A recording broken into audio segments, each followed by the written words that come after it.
But the two cases that really got us, first of all, there was a false flag attack in London in 1994, where a car bomb exploded outside the Israeli embassy in the centre of London.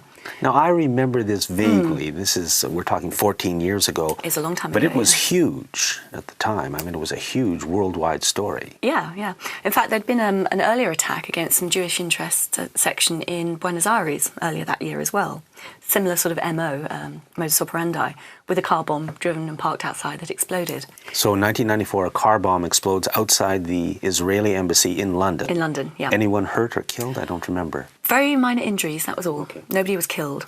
And it was a very sophisticated device. It appeared to eat itself, eat all the forensics. Now, this is very, very rare. Even the IRA, which is a very sophisticated terrorist organisation, could not make bombs that effective. So it looked like sort of fairly technical person had put that together.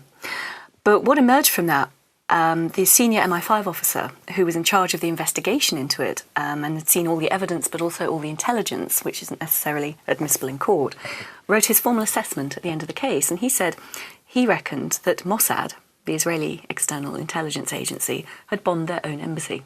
A sort of controlled explosion outside the embassy. And as I said, that was a senior MI5 officer. That was his formal verdict.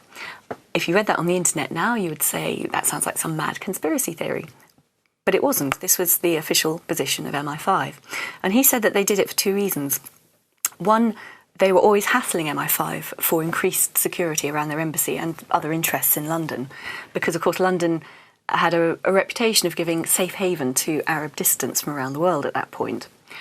And MI5 kept saying, well, there's no reason to increase the threat assessment. You don't need extra protection. So letting off a controlled explosion outside, of course, they immediately got what they wanted there. But crucially, two innocent Palestinians were arrested, charged and convicted of conspiracy to cause that attack. And they were very active in a Palestinian support network in London, political campaigning for the people on the West Bank and the Gaza Strip. And they were gaining some traction in the media. They were getting quite a lot of support. So by arresting these people and framing them for an attack and sticking them in prison, the whole network just shattered and hasn't got back on its feet to this day. So that would be a clear political advantage for Mossad to have achieved in London by framing these innocent people for an attack which was carried out by Mossad. Where are these two people now? They're still rotting in prison. So they've been in prison for 14 years. Yeah, and they both got 20-year sentences. They both proclaim their innocence. They will serve the whole sentence.